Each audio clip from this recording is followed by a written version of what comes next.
3 invités avec nous chaque soir pour décrypter les mouvements de la planète marché. Céline Piquemal-Prade est avec nous, la présidente de Piquemal Houghton Investments. Bonsoir Céline. Bonsoir Grégoire. À vos côtés, Thomas Vett, responsable Fixed Income chez Spirit Asset Management. Bonsoir Thomas. Bonsoir Grégoire. Et Émeric Blond nous accompagne également, gérant action chez Taylor Asset Management. Bonsoir Émeric. Bonsoir Grégoire. J'ai mis à la une évidemment ce deal historique, à la mesure des investissements nécessités par le développement de l'IA. Bref, tous les superlatifs sont permis, bien sûr, mais ce deal entre Nvidia et OpenAI qui peut aller jusqu'à 100 milliards de dollars d'investissement pour booster toujours plus la puissance de calcul des modèles d'intelligence artificielle d'OpenAI en l'occurrence. Que retenez-vous de ce deal? Qu'est-ce qu'il nous dit? Qu'est-ce qu'il nous dit aussi du cycle de développement de l'IA et de ces nouvelles générations d'intelligence artificielle en cours aujourd'hui, Émeric? Je pense qu'on est à... Difficile de parler cycle. Je pense qu'on est dans une phase d'investissement assez importante sur l'infrastructure et on voit la convergence entre les acteurs de l'IA et des infrastructures liées à l'IA. On a vu ASML qui s'était rapproché de Mistral, AI. On a vu donc effectivement la Nvidia qui s'était rapproché beaucoup de OpenAI. Et qu'est-ce qu'on avait vu aussi il y a quelques jours, enfin il y a même une semaine, 2 semaines, on avait vu donc OpenAI qui s'était rapproché également de Broadcom pour avoir effectivement accès à des processeurs beaucoup plus designés pour vraiment pour leurs besoins propres. Parce que effectivement une partie des infrastructures sera personnalisée pour les besoins de chacun des hyperscalers ou data centers liés aux différents acteurs de l'IA. Ça, c'est un point important. Et effectivement, les investissements, contrairement à ce qu'on pouvait penser après DeepSeek, se chiffrent encore en dizaines de milliards. Oui. On pensait que DeepSeek allait... Jensen Huang l'avait dit, DeepSeek, ne vous méprenez pas. C'est pas moins d'investissement, c'est pas moins de GPU, c'est plus de GPU à l'arrivée. Oui, parce qu'au final, c'est moins de GPU et moins d'argent à dépenser pour programmer... faire élever une IA entre guillemets. Mais c'est plus de modèles. Mais c'est plus de modèles et ça démocratise l'accès à l'IA. Avant, on était obligé d'investir des dizaines de milliards pour une société pour développer de l'IA. Et là, maintenant, c'est quelques dizaines de milliers, voire centaines de milliers d'euros. Donc, c'est effectivement une généralisation globale du marché de l'IA qui est attendue. Et je pense qu'effectivement, on est au tout début. D'autant plus qu'aujourd'hui, on n'a pas encore les business models. Personne ne fait d'argent avec de l'IA. À part Nvidia et Broadcom. Je crois que toutes les dernières études qui succèdent sur le sujet nous montrent qu'effectivement, le retour sur investissement est encore très peu présent pour dire le moins. On cherche vraiment comment faire de l'argent et comment l'implémenter dans les produits aujourd'hui. Mais on voit, intéressant, ces rapprochements entre le hardware et le software, ça c'est quelque chose, effectivement, c'est une nouvelle étape. Alors vous ne dites pas cycle, mais c'est une nouvelle étape dans cette phase de développement. C'est ça. Oui, tout à fait. Et ça veut dire qu'une boîte comme Nvidia, demain, peut être considérée aussi comme une boîte de software ou ça reste quand même des milieux et des environnements différents? Elle fait déjà du software. Nvidia a fait tout un trajet de consolidation de différentes entités, de différentes business units tout au long de son histoire. Ils n'ont pas fait que des cartes graphiques, comme on les connaissait beaucoup par le passé, ils ont effectivement construit brique à brique une espèce de chaîne de valeur autour de l'IA en ayant une espèce de vision un petit peu à moyen long terme. Et c'est aujourd'hui pour ça que Nvidia se différencie et sort du lot. Mais Broadcom va arriver derrière, peut-être AMD. Intel, on voit comment ça fait. Grâce peut-être à Nvidia d'ailleurs. Rappelons-nous, Apple avait été sauvé par Microsoft à un moment. Donc voilà, on ne sait pas où tout va tomber, mais comment la poussière va retomber. Mais je pense qu'effectivement, on est encore au début, même si ça fait 2-3 ans qu'on parle beaucoup d'IA. Bon, Nvidia qui devient d'ailleurs une forme de bras armé financier. En parallèle de l'administration Trump qui pousse évidemment, j'imagine, plus fort que tout pour que ces géants de la tech américaine ne perdent pas leur leadership. Oui, je pense qu'ils réalisent qu'ils ont besoin. À 5 trillions de dollars de capitalisation boursière, ils ont quand même, j'imagine, des moyens conséquents. Oui, je pense qu'ils réalisent vraiment qu'ils ont besoin d'un écosystème actif, vivant, vraiment sur tout l'écosystème, enfin sur toute la chaîne de valeur. Et on voit les intentions pour rapatrier les outils de production, relocaliser les outils de production qu'aujourd'hui on avait à Taïwan ou au Japon, ou même parfois peut-être un peu en Europe. On voit que les US avant c'était effectivement 6% de la production de leurs semis. Aujourd'hui, l'objectif 2035 c'est 17, 20, 25%. Donc on a des ambitions très claires, mais c'est vrai que c'est beaucoup d'argent à déployer. À déployer, parce qu'effectivement... À mobiliser. Les Intel, quand ils ont voulu monter une Gigafactory en Allemagne, c'était 70 milliards. TSMC, là, ça va être 100 milliards qui vont déployer aux US. Micron, c'était 250 millions pour la DRAM, la mémoire flash. Donc, l'unité, c'est la centaine de milliards. Voilà. Dans ce, il y a de l'argent appliqué. Stargate, c'était 500 milliards. 500 milliards. Oui, bien sûr. Voilà. Non, mais bon, on verra à l'arrivée combien de ces capitaux auront été mobilisés et déployés. Mais pour l'instant, les sommes affichées sont assez spectaculaires. Je me tourne d'ailleurs vers vous. C'est quoi le signal de ce deal pour vous en tant que gestionnaire d'actifs?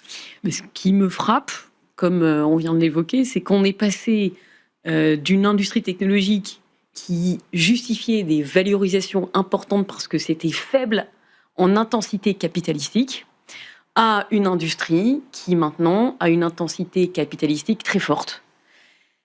Et ça pose la question effectivement du retour sur investissement, de ces investissements colossaux. Ça pose la question également des valorisations, ce qui veut dire que vous êtes beaucoup plus cyclique que ce qu'on a pu anticiper par le passé. Donc on revient à un écosystème qui est beaucoup plus proche de celui qu'on a connu à la fin des années 90 que celui qu'on avait au début des années 2010. Parce que ces sociétés-là, Alphabet, Meta, Microsoft, avaient des valorisations très fortes parce qu'elles avaient une barrière à l'entrée très importante du fait d'une intensité capitalistique faible et une génération de flux de trésorerie très important. Aujourd'hui, l'équation, elle a changé. Si on regarde un petit peu les chiffres, on rapporte l'investissement par rapport aux bénéfices de ces entreprises. Les investissements représentent à peu près 70%. Si on regarde le top 6 des joueurs de l'IA, 70% des bénéfices avant impôt. Si on regarde, par exemple, la dépense dans la fibre optique qu'on avait pour un acteur des télécoms qui était AT&T en 99, c'était 72%. Et ce sont des chiffres qui sont très importants et qui ont posé à l'époque la question de la rentabilité et qui posent problème parce que derrière, qu'est-ce qui se passe ? Vous avez une baisse de vos flux de trésorerie disponibles. Alors, on fait de la finance. Le flux de trésorerie disponible, c'est très important parce que c'est l'argent que vous allez vraiment avoir à disposition après dans vos caisses. Eh bien, à l'époque, en 99-2000, qu'est-ce qui s'est passé ? À partir du Q4 99, vous avez une baisse des flux de trésorerie disponibles pour les acteurs des télécoms, qui étaient à l'époque les leaders, c'était France Télécom, AT&T, de la cote. Et aujourd'hui, pareil, si vous regardez les flux de trésorerie disponibles pour Alphabet, Amazon, Meta, ils étaient en baisse de 60% pour Alphabet et Amazon au Q2, 25% pour Meta. Ce qui est logique, quand vous dépensez beaucoup, vous avez moins de cash disponible.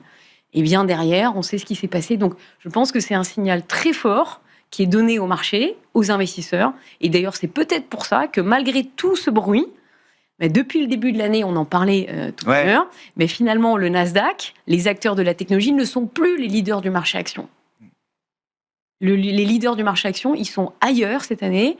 Ils sont en dehors des États-Unis, en dehors de la technologie. Donc, il se passe quelque chose en souterrain, même si tout ça fait beaucoup de bruit, comme quand on a eu les fusions AOL, Time Warner, on parlait de contenant-contenu, enfin, on parlait du fait qu'il n'y aurait pas assez de fibres optiques pour tout le monde. Enfin bref, après, on a eu beaucoup de fibres optiques, il y en avait partout, et tous ces problèmes ont disparu. Mais ça a continué quand même à faire la une des journaux, alors qu'à l'époque, en 2000, on aurait dû attacher beaucoup plus d'importance à l'entrée de la Chine dans l'OMC. Et le marché de Shanghai qui a largement surperformé pendant 7 ans, à partir de 2000, beaucoup plus que les Cisco, les Intel, les AOL, les Time Warner, qui faisaient à l'époque la une des journaux. On est dans ce moment-là, là ? On est au 4e trimestre 1999, là, moi, Céline ? J'en suis personnellement. Parce que quand on met en relatif la performance de la tech chinoise, par exemple, depuis le début de l'année... Je pense qu'il se passe quelque chose de différent. Voilà. Donc, il y a des endroits du marché où il se passe quelque chose de différent. Il faut être attentif, il faut voir que effectivement, aujourd'hui, le marché qui surperforme très largement les autres indices, il y a une classe d'actifs dont on a parlé tout à l'heure, qui est l'or, quand même, qui surperforme très largement. Donc, il se passe quand même quelque chose dont on parlera. Mais sinon, sur les marchés actions, le marché qui surperforme très largement, c'est le marché chinois. Alors que tout le monde n'arrêtait pas de dire c'est un marché qui n'a pas d'avenir. Eh bien, apparemment, il a l'air de se passer quelque chose sur un marché qui est peu cher, sur lequel les attentes sont faibles et sur lequel, finalement, les rentabilités sont supérieures au coût du capital. Donc, on parle de flux de trésorerie. On fait de la finance à la fin. Donc, quand vous avez des taux 10 ans qui sont à 1,7% et que vous avez une rentabilité du capital qui est supérieure à 1,7% des dividendes qui sont importants, mais ça attire des capitaux. Le marché commence à en prendre conscience. On s'était vu avant l'été, je crois, vous rentriez d'ailleurs d'une conférence, je ne sais plus si c'était Shanghai ou Singapour, oui. Vous nous aviez raconté l'Asie telle que vous la voyez régulièrement chaque année, Céline, mais autour de vous, la communauté des investisseurs est encore pessimiste, sceptique vis-à-vis de cette hausse des actions chinoises dans les portefeuilles. Je n'ai pas l'impression qu'on soit au niveau, même si la Chine d'ailleurs représente pas grand-chose par rapport à son poids économique dans les indices actions mondiaux, j'ai pas l'impression que les gestionnaires d'actifs soient déjà ne serait-ce que neutres par rapport à ce que doit représenter la Chine dans un indice benchmark. Tout à fait. Alors sur un benchmark, la Chine, on devrait être à 3-4%. Ouais. Action A plus action H. Aujourd'hui, si vous regardez le top 40 des gérants actions internationales, on est à 1%. D'accord. Donc on est très largement sous-pondéré sur la Chine par rapport à ce que ça devrait être dans un benchmark. Et pour autant, comme vous le disiez, la Chine, c'est 20% du PIB mondial en parité pouvoir d'achat. 15% pour les États-Unis en parité pouvoir d'achat. C'est juste un effet tech. Ce qui tire les actions chinoises, c'est alors DeepSeek le 20 janvier dernier, plus la révélation évidemment que ces boîtes-là sont très rentables, génèrent un free cash flow conséquent, etc. Ou est-ce que c'est plus que la seule tech chinoise là Alors il y a plus que ça. Il y a effectivement Tencent, Alibaba, Baidu qui tirent la cote indéniablement, mais il y a aussi un autre phénomène qui est l'involution. Donc c'est le gouvernement chinois qui met un petit peu la pression sur les entreprises en disant on arrête un petit peu la déflation, la baisse des prix, et on essaye de faire en sorte qu'on soit dans une compétition un peu plus sereine, un peu plus saine, c'est la qui donne un appel d'air pour les fournisseurs et pour tout un écosystème d'entreprises qui était vraiment sous pression en termes de marge. On les laisse respirer, et ça a créé un appel d'air pour un certain nombre d'entreprises industrielles. La concurrence improductive, ça devient négatif et contre-productif, en l'occurrence pour l'objectif de prospérité commune. Donc on va rationaliser un peu tout ça. Tout à fait. 200 ou 250 constructeurs automobiles, ça n'a pas de sens, même pour un pays comme la Chine. Voilà, donc on a un petit peu un appel d'air pour ceux qui étaient sous pression, ils respirent un peu mieux. Mais donc ça fait de l'appel d'air. Oui, ça fait un appel d'air structurel. C'est un changement peut-être structurel d'écosystème qui est plus sain. Et puis après, deuxième effet, effectivement, le bénéfice de DeepSeek. Parce que, on en parlait tout à l'heure, mais dans la vraie vie, dans la réalité, pour des entreprises comme Tencent qui font des jeux vidéo, ça leur permet de rentabiliser beaucoup mieux leurs jeux auprès des utilisateurs. Et donc, on a des chiffres de croissance qui sont très importants.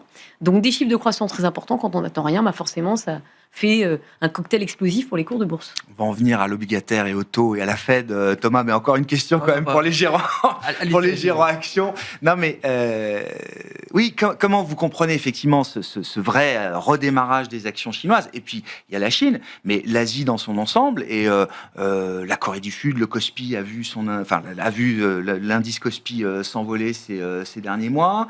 Le Topix ou le Nikkei sont toujours sur des niveaux historiquement élevés. Au Japon, en l'occurrence, comment vous regardez ça dans le paysage global des actions, justement, Aymeric? Je pense qu'au niveau de l'Asie, il y a une forme de dissonance cognitive, en fait, par rapport au niveau de perception.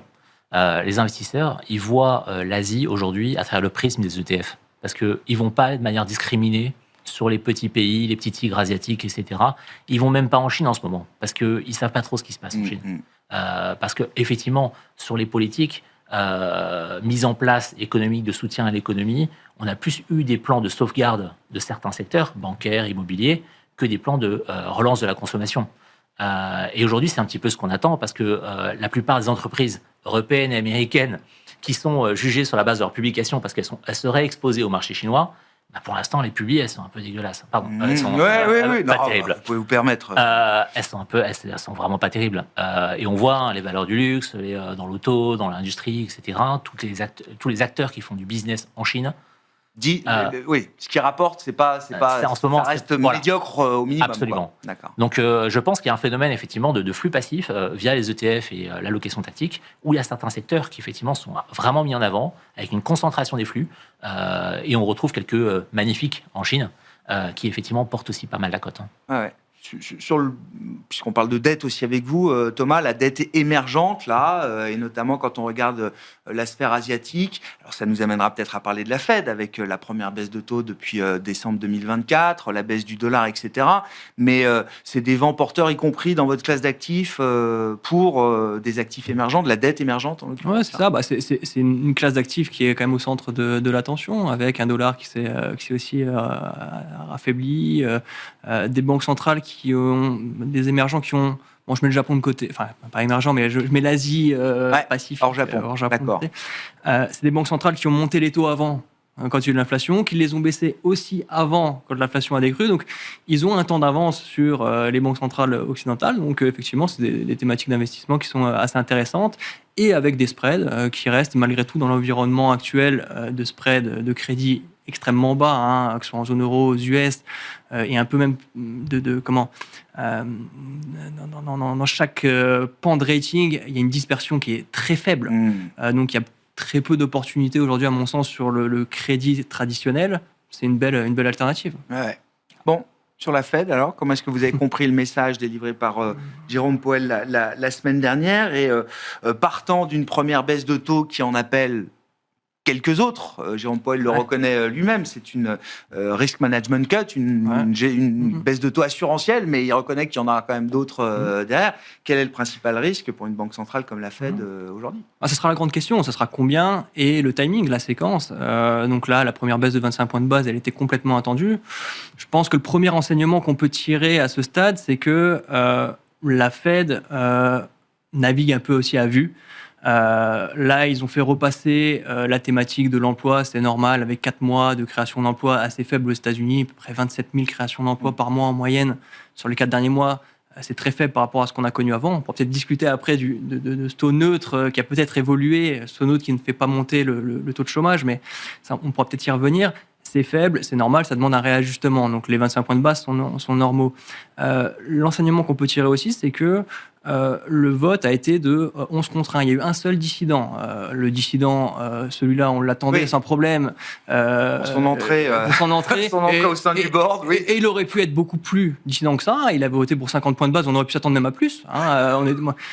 Honnêtement, je pensais qu'il aurait fait 75 points de base. 75. Pour marquer un peu l'histoire. Voilà. Mais il n'a pas été suivi par Bowman et Waller, par exemple, qui avaient été dissidents du FOMC précédent et qui ont un discours quand même assez dovish. Encore Bowman, tout à l'heure, a eu un discours honnêtement assez proche de celui de Miran, pas dans les projections de taux, mais dans la lecture de l'économie. Donc, c'est, je pense, une bonne nouvelle ou un bon message qu'envoie la Fed en étant assez unie dans ce moment où la Fed est un peu attaquée sur son indépendance par Donald Trump. Miran, on va dire, c'est un peu, je vais pas dire le cheval de Troie, mais un peu l'émissaire de Trump qui rentre dans le board. Mais les 11 autres votants de ce meeting-là sont restés unis. Après, ça n'empêche pas des dissensions, j'imagine. Exactement, c'est ce que j'allais dire. C'est ce que j'allais dire. Il y a, comme tous les 3 mois, le DOTS qui est sorti, donc le nuage de points qui donne chaque membre, donc les 19 membres de la Fed, donc 12 votants plus 7 réservistes, appelons-les comme ça, qui se prononcent.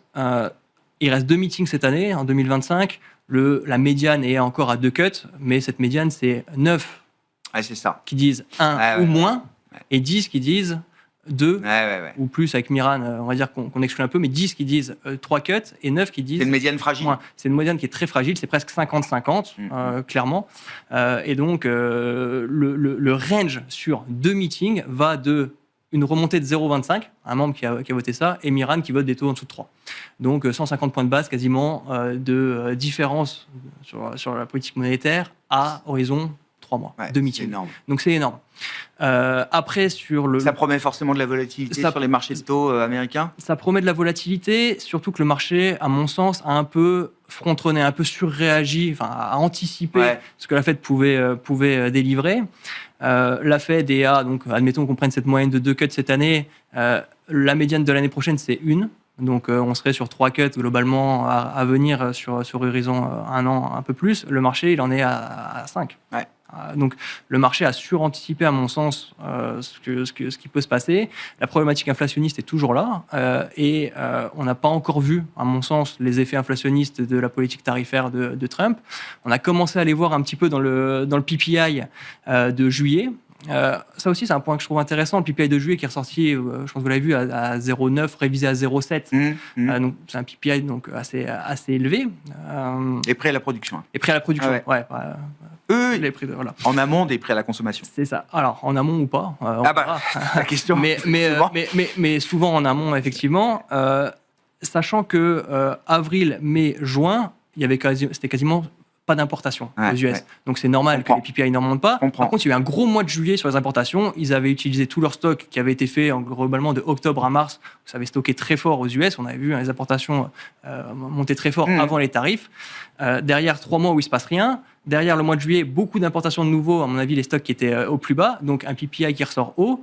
On n'a pas encore les chiffres d'importation du mois d'août, mais le PPI est ressorti quasiment négatif au mois d'août. Donc, à mon avis, il y a quasiment eu très peu ou pas d'importation au mois d'août. Et donc, à un moment donné, quand il faudra reconstruire les stocks, ça va continuer à monter. Pour le moment, les entreprises utilisent leur marge.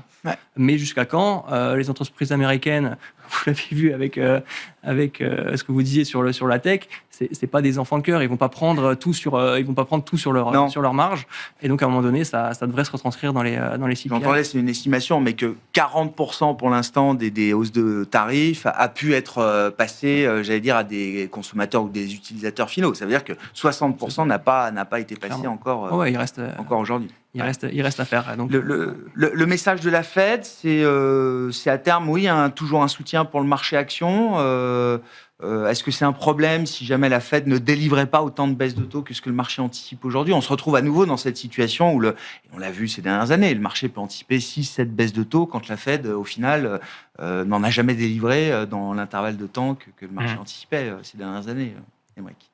Oui, c'est vrai que traditionnellement, statistiquement, historiquement, qui dit baisse de taux dit hausse des marchés actions. C'est clair. Mais aujourd'hui, ça ne s'est pas vraiment respecté. On a vu des cycles, des séquences de taux hauts avec des marchés haussiers. Et on a vu des séquences de baisse de taux avec des marchés baissiers. Du coup, je me méfie un peu de la statistique liée à l'ancien monde. Et je préfère voir un petit peu les choses de manière un peu détachée et plutôt traiter des sujets un petit peu plus proches du terrain, publication des sociétés, perspectives, etc. Et ne pas trop m'attacher à la partie macro-éco, qui aujourd'hui est vraiment très chaotique, crée de la volatilité. Et on voit qu'aujourd'hui, par exemple, la Fed, on l'a vu, est fortement politisée, fortement sous pression politique. Et clairement, la Fed, aujourd'hui, si elle a baissé les taux, c'était contrainte et forcée, parce que, à mon avis, la pression politique était telle qu'elle ne pouvait plus résister. C'est déjà un poids important dans la prise de décision de la Fed. Je pense, oui. Ce poids politique. Oui, absolument. D'autant plus qu'effectivement, les sièges sont renouvelés régulièrement.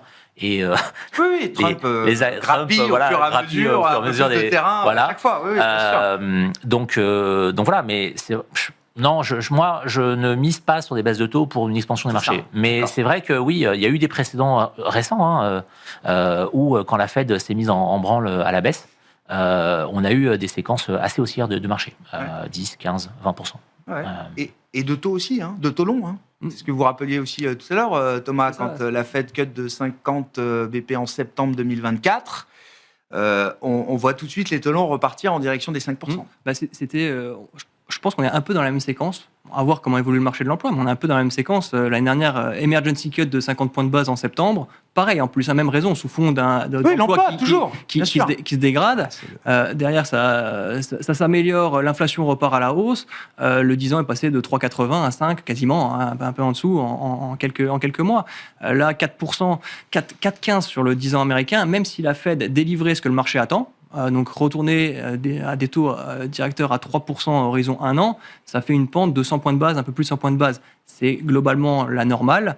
Et la normale dans un environnement où le déficit est normal, ce qui ne sera pas forcément le cas avec la politique de Trump, et où l'indépendance de la Fed n'est pas attaquée, ce qui est actuellement pas le cas du tout. Non. Donc attention aux parties longues de courbe US à ces niveaux-là. Dès qu'on voit un peu de réaplatissement, tout de suite, c'est un mouvement de repentification qui peut suivre. Le gros du mouvement, à mon sens, sur les taux longs, est déjà derrière nous. À moins, je mets de côté le gros mouvement baissier. Oui, c'est ça. Revenir à 4% sur le 10 ans américain, vous dites, on a fait le chemin. Il n'y a pas de raison d'aller plus loin. Je suis d'accord. D'autant plus qu'effectivement, vous en parliez, c'était les barrières tarifaires. On n'a pas encore vu l'impact. Et ça, pour le coup, c'est fortement inflationniste, notamment pour le consommateur américain. Et c'est vrai qu'aujourd'hui, ça ne s'est pas répercuté encore dans les prix. Parce qu'il y a eu pas mal d'exceptions qui ont été faites sur la santé, sur les semis, sur l'auto, etc. Sur différents matériaux de base. Donc aujourd'hui, on ne voit pas. Mais quand ça va arriver, c'est vrai que ça pourrait faire mal. Et je pense qu'effectivement, Trump a voulu faire plein de choses en même temps. et un peu trop de choses en même temps. Et qu'il a, effectivement, il a fait converger des calendriers qui étaient un petit peu opposés. Il voulait faire baisser les taux, il voulait des barrières tarifaires ou gagner un peu d'argent là-dessus, ou rectifier certains problèmes liés à l'OMC. Mais effectivement, les deux mesures sont entrées en collision frontale. D'ailleurs, ça permet de faire le lien entre tarifs et la Chine. Pour revenir à vous, Céline, sur le fond de la guerre commerciale entre les États-Unis et la Chine, on a l'impression qu'il ne se passe plus rien. Enfin, je veux dire, la situation est reportée en permanence grâce à ce système de trêve, de délai, etc. Alors sur la partie tech, oui, effectivement, il peut se passer des choses, mais sur l'aspect guerre commerciale Chine-États-Unis... Non, effectivement, il y a un jeu qui a été calmé de façon assez nette, notamment avec... ce chantage aux terres rares, aux métaux rares. Mais de façon, si on élargit un peu le spectre pour la Chine, on a vu qu'il y avait une baisse des exportations vers les États-Unis entre le mois de juin et le mois d'août. Mais globalement, on a une augmentation des exportations de la Chine vers le reste du monde. Donc globalement, les exportations sont en hausse de 6%. Pourquoi ? Parce qu'aujourd'hui, on est dans un monde qui est moins américain-centré pour la Chine, et qu'ils exportent très largement vers l'Afrique, l'Asie, les pays émergents, qui représentent plus de 60% de leurs exportations. Et les États-Unis et l'Europe, c'est 25% des exportations chinoises. Tout le monde fait du commerce avec la Chine. Donc on a un centrisme très européen dans notre façon américain centré ou centré sur les pays développés quand on analyse le monde, qui est pas forcément aussi valide que s'il aurait pu être il y a 25 ans, quand on regardait les marchés. Aujourd'hui, on est dans un monde beaucoup plus vaste que uniquement les États-Unis et l'Europe. C'est ça qui est quand même très, très intéressant. Et pour revenir sur le débat qu'on avait sur la Fed, ce qui est quand même intéressant aujourd'hui, de voir, c'est qu'on a une impression de papier globalement important, que ça soit en Europe ou aux États-Unis. Et la question que ça pose, c'est la valeur du papier-monnaie. Et c'est pour ça que quand même, je voulais qu'on en reparle un petit peu, on a quand même cet or qui va à 3800. Donc il y a quelque chose qui se passe sur le marché qui devrait nous alerter. À la fois, on paye des boîtes. Parce qu'on se dit, mais ça, c'est peut-être bien que le marché action monte un petit peu, c'est peut-être bien, mais... dans quelle devise, dans quel papier vous avez cet argent ? Donc il va falloir quand même se poser la question, parce que on voit que globalement dans les démocraties, on n'a pas tellement envie de serrer, de dépenser moins d'argent. Beaucoup d'appétit pour la consolidation budgétaire et fiscale. On veut pas que ça soit en Angleterre, que ça soit en France, que ça soit aux États-Unis. Personne ne veut serrer la vis. Si vous ne serrez pas la vis, la seule solution, c'est de continuer dans le quoi qu'il en coûte et dans les dépenses. Et donc, comment on profite de la hausse de l'or quand on gère un fonds action global comme vous Eh bien, on peut acheter des minières. Donc pour les personnes qui nous écoutent, on peut acheter de l'or. Donc ça, c'est toujours, à mon avis, quelque chose d'intéressant. Parce que on me dit l'or a beaucoup monté, mais l'or a monté par rapport à quoi ? Voilà, c'est la question qu'on se pose. Aujourd'hui, l'or, ça représente entre 3 et 4% de la richesse mondiale. D'accord. Parce que, on le disait tout à l'heure, l'IA, 500 milliards, 1 trillion, enfin, on a perdu un peu la notion des chiffres. Donc, comme on perd la notion, tout a des zéros en plus. Voilà. Donc, ce n'est que 4 à 5% de la richesse mondiale, on va dire, l'or. C'était entre 20 et 25% de la richesse mondiale entre 1970 et 1980. Donc, est-ce que c'est beaucoup ? Ça a beaucoup monté en chiffres, on va dire 3008, c'est plus que 1500, d'accord. Mais comme tout a monté à côté, c'est pas. Et on n'en produit pas tellement plus. Et on en plus. La production d'or est assez fixe, stable. Elle est stable. Donc vous avez une demande qui augmente pour quelque chose dont la production. Malgré la hausse des prix, la production n'explose pas. C'est pas possible. C'est pas possible. Oui, c'est la limite physique. C'est physique. Et l'exploration, si vous explorez aujourd'hui, si vous commencez dans 10 ans ou dans 15 ans, donc c'est pas pour moi. Et donc le tracking des valeurs minières orifères par rapport à la hausse des cours de l'or, plus 40% en dollars, Et donc, effectivement, sur les minières, cette année, on a une très bonne performance. Ouais. Donc, je crois qu'on est plutôt à plus 75%. Ça fait mieux que la Ça fait performance mieux. de l'or métal. Voilà, mais c'est normal, parce que tout à l'heure, on parlait des flux de trésorerie des entreprises. Et ça, c'est très important. Vous voulez avoir des flux de trésorerie qui progressent. Eh bien, les minières ont des flux de trésorerie qui explosent, forcément. Parce que vos coûts, ils augmentent pas à la même vitesse que les revenus. Donc, on a une explosion des profits de ces entreprises qui est extrêmement important. Une rentabilité qui explose. Les ROE, les marges opérationnelles supérieures à 30% pour les minières. C'est très fort. Et elles n'ont pas fait les erreurs qu'elles avaient faites dans les années 2000. C'était de trop dépenser en investissement. Justement, on en revient toujours à cette problématique. Quand vous avez beaucoup d'argent, qu'est-ce que vous dites ? Tiens, je vais dépenser en investissement. Et quand on investit beaucoup, on investit mal, au mauvais moment. Et derrière, ça a un impact sur les flux financiers. Et donc l'or ou les minières, aujourd'hui, c'est pas juste de la couverture, c'est un vrai thème d'investissement. Un vrai thème d'investissement, parce que si vous enlevez l'étiquette, c'est des sociétés qui ont des ROE très importants, des flux de trésorerie qui augmentent et des valorisations très basses, parce qu'on doit être à 13 fois pour les minières, les bénéfices. Donc vous avez encore, à mon sens, beaucoup de hausse à prendre. Bon, et c'est un thème d'investissement pour les banques centrales aussi, Thomas. Oui, bien l'or. sûr, c'est ça, ça devient un actif de réserve qui a toute sa place. On voit, la Chine fait que monter ses réserves d'or et diminue ses détentions de treasuries. La Chine, c'était le deuxième détenteur de treasuries derrière le Japon. Maintenant, le deuxième détenteur, c'est le UK. C'est plus la Chine. La Chine diminue depuis 3-4 ans assez fortement ses détentions de dette US au profit de l'or, peut-être entre autres, mais surtout au profit de l'or. Et donc, oui, bien sûr, c'est une thématique banque centrale, évidemment. Bon, la baisse de taux de la Fed, si on y revient avec vous, Thomas, qu'est-ce que ça implique pour les autres banques centrales ? Alors, du G7 ou des émergents ? Est-ce qu'il y a un risque de désynchronisation ? Vous évoquiez le Japon tout à l'heure sans en parler, mais justement, la Banque du Japon est en train... de préparer peut-être une prochaine hausse de taux, ce sera peut-être pas, c'était pas à l'occasion de ce meeting, ce sera peut-être à l'occasion du prochain, et puis surtout à essayer d'aussi dégonfler un peu son bilan. C'est ça, donc il y a un peu un découplage de la séquence des banques centrales. Aux États-Unis, on en a parlé. Au Japon, ils sont remontés à 0,50. Ils n'ont pas bougé ce coup-ci, mais allez, vu le discours, il y a la tentation de le faire. Il y a la tentation de le faire sur la fin d'année de 25 points de base. Le vote, c'était 7 contre 2. Il y en avait quand même 2 qui étaient pour remonter les taux dès ce meeting-là. Et ils ont annoncé aussi la réduction de leur détention d'ETF. Bon, ça reste une réduction ultra progressive, c'est 0,05% par an de leur stock. C'est qu'à un moment, ils détenaient 50% des ETF actions japonaises. C'est ça. Ah oui, c'est la moitié du marché. C'était monstrueux. Mais ils vont commencer à le réduire, mais de manière ordonnée. Il n'a pas annoncé un séisme à ce niveau-là, et le marché d'ailleurs n'a pas trop secoué à ce niveau-là. En Europe, le gros effet, à mon sens, retour à 2%. Ça peut aller un petit peu plus loin. 2-3 baisses de taux de la Fed, ça ne fera pas bouger la BCE plus que ce que... Ça dépendra des prévisions de croissance. À ce stade, je pense pas. On verra la politique tarifaire sur certains pans, comme le disait Aymeric. Sur la pharma, c'est pas encore très clair ce qu'ils vont faire. Si Trump promet un peu plus de tarifs sur la pharma, ça impactera sûrement assez fortement peut-être la croissance européenne. Et là, peut-être qu'ils pourraient délivrer une baisse en plus, ou peut-être encore 2, pas cette année. Cette année, s'il y en a encore une en décembre, c'est le maximum. Peut-être encore une l'année prochaine pour descendre à 1,5, mais ça ira pas beaucoup plus loin, hors catastrophe. Après, toutes les tendances que vous avez un peu évoquées, même avec la Chine qui exporte un peu plus dans le reste du monde par rapport aux États-Unis, c'est assez déflationniste, ça, pour le reste du monde.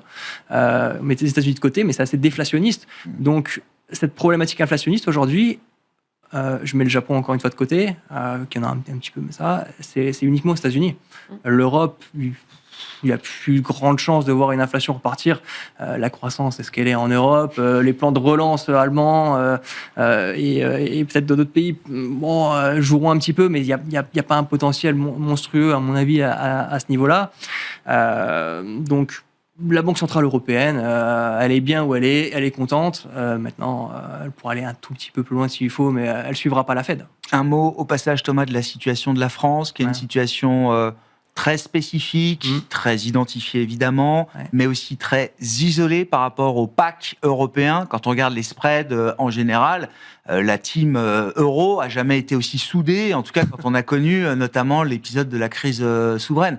La France est un outlier. mais il n'y a pas de contagion aujourd'hui de la France vers le reste de la zone euro et de pays qui pourraient être encore fragiles? À l'inverse, la périphérie, si on peut encore l'appeler comme ça, Italie, Espagne, Portugal, Grèce sont en train de se faire upgrader niveau rating, sont en train d'améliorer tout leur ratio financier globalement. Les spreads versus l'Allemagne sont quasiment au plus bas sur toute cette ex-périphérie. La France, on a 80 points de base, on est au plus haut. Et c'est faire, c'est notre place? Alors, c'est faire, c'est la perception du marché actuel. 80 points de base, si on compare rating-rendement, c'est pas encore notre place, parce qu'on est mieux raté encore que l'Italie, que la Grèce, que l'Espagne. On est 30 points de base de spread en plus, mais actuellement, il y a une vraie problématique budgétaire et bon, on ne va pas parler de politique ici, mais qui est extrêmement compliquée. La nomination du nouveau Premier ministre, pour le moment, ça va, mais ça va, pour le temps que ça va durer, il va falloir trouver une solution. Donc on juge sur pièce, quoi. Donc on juge sur pièce. Et il faut aussi juste rappeler, la France, à 10 ans, c'est au-dessus de la Grèce en termes de rendement. Et encore plus parlant, à mon sens, à 10 ans, on peut se dire, OK, les incertitudes sont fortes. À 2 ans, le rendement du 2 ans français est aussi au-dessus de 25 points de base du 2 ans grec. Donc les incertitudes, elles sont et à court terme et à long terme. Voilà, c'est quand même assez notable. Bon, petit tour de table sur ce qui guide vos investissements là, dans les maisons que vous représentez. Aymeric, chez Taylor Asset Management, là, c'est quoi les idées phares que vous avez aujourd'hui, notamment dans l'univers action? On n'a pas parlé des actions européennes, mais est-ce que c'est un terrain intéressant, justement, par rapport à ce qu'on a décrit du marché américain ou de l'Asie qui surperforme, mais qui reste peut-être difficile d'accès pour bon nombre d'investisseurs ou de clients? Ben oui. Action européenne. De toute façon, on n'a plus trop le choix à la fin. Action européenne, oui, toujours un. Et ça paye, on est content des performances. Oui, on est content des performances. La dernière saison de publication était plutôt pas mauvaise. Les attentes vont s'améliorant pour le S2 2025. 2026, ça devrait aller encore mieux, si tout va bien. On fera un peu mieux que zéro de croissance bénéficiaire cette année, quand même? Oui, peut-être. Je m'engage pas. Je sais pas. Ça fait 3 ans qu'on est à zéro, mais c'est pas grave, le marché monte quand même. Mais voilà, c'est possible. Mais la vérité, c'est que, voilà, on a une décote US-Europe, clairement. Là, je ne veux pas parler de flux ou quoi que ce soit. C'est vrai qu'on a une décote de 30% en Europe par rapport au marché européen, au marché américain. Si on descend encore un peu plus bas sur les small et mid, on a les small et mid se payent avec une décote de 5%. Historiquement, les small et mid se payent avec une prime de 17%. Donc, quand on accumule toutes ces différentes décotes, il y a quand même de la place pour une expansion boursière. D'autant plus qu'aujourd'hui, le marché européen est pricé pas pour la perfection. Il est pricé avec une consommation un peu faiblarde, une BCE qui prend pas des décisions. Pour la médiocrité. Voilà, exactement. des banques centrales qui savent pas sur quel pied danser, des budgets qui sont pas encore très bien votés, etc. Comme un gros CDS un peu balbutiant pré-crise financière, où la France serait plutôt du mauvais côté et l'Italie aussi. Mais non, je blague. Mais non, mais on va s'en sortir. Mais il faut vraiment que, effectivement, là aujourd'hui, on paye la décote politique liée à la France française. Je pense que ça a un gros impact sur la perception des investisseurs américains. Céline? Alors, donc moi, j'ai 3 idées. La première, c'est les émergents. Donc, ça doit être à peu près 50% pour nous d'un fonds Action Internationale, notamment avec la Chine, dont on a parlé tout à l'heure, mais aussi le Brésil, pour les raisons évoquées par Thomas, parce qu'effectivement, on avait des taux d'intérêt qui étaient très importants donc un potentiel, vu que l'inflation est faible, 15% de baisser les taux. Voilà, c'est ça. Donc, on a un potentiel. Et d'ailleurs, on n'en a pas parlé, mais la bourse brésilienne est en hausse de 17% cette année. Voilà. Donc, les émergents... Et le réal tient face au dollar. C'est ça. Le dollar baisse face au réal. Tout à fait. Donc, j'ai des devises qui peuvent être fortes. J'ai des pays qui sont sous-détenus, sur lesquels il n'y a pas eu de flux, et des valorisations intéressantes, donc ça me semble très intéressant. Deuxième idée, sur les pays développés, ça reste le Japon d'un point de vue domestique. Là, complètement différent. L'idée, c'est qu'effectivement, vous avez une reprise de l'inflation, pour le coup. La reflation japonaise. Reflation, vous ne pensez pas que j'entendrais ça de mon vivant. Les sociétés, après 30 ans, les salaires montent, c'est quelque chose de fou. Et donc, les sociétés domestiques japonaises en profitent. Donc là, on a des sociétés qui sont sous-valorisées, sous-détenues, intéressantes, avec des profits qui ont de la croissance à 2 chiffres. Troisième idée. Et troisième idée, les minières. D'accord. Voilà. Les minières. Thomas, sur l'aspect dette et crédit. C'est compliqué, parce que vous le disiez tout à l'heure d'un mot, les spreads sont au plus serrés à peu près partout, là. C'est ça, les spreads sont plus serrés. Après, les fondamentaux restent bons. Donc, pas de problème à acheter du crédit. Les courbes crédit sont moins pentues que les courbes étatiques. Ouais. Donc, même si on est un peu prudent sur la duration, on peut rester sur du crédit plutôt court qui paye toujours correctement. Après, une petite idée contrariante, allez, pour terminer, on a parlé de budget de la France. Moi, un trade que j'aime beaucoup en ce moment, un trade auquel je crois, je trouve qu'il y a du retard, c'est la dette UK. Le 10 ans UK à 4,70 aujourd'hui, moi je le trouve attractif. Ça se paye, ça s'achète. Ça s'achète parce qu'il y a beaucoup de mauvaises nouvelles qui sont déjà dedans. On verra le budget de Rachel Reeves le 26 novembre, mais elle n'aura pas le choix, à mon sens, de faire quelque chose, on ne va pas parler d'austérité, mais quelque chose qui va rassurer, qui va rassurer un peu les marchés. Et aussi dans le pricing de marché, on l'a dit, le marché a complètement pricé les cuts de la Fed, même plus qu'anticipé à mon sens. En Europe, il n'y a plus grand-chose qui va se passer.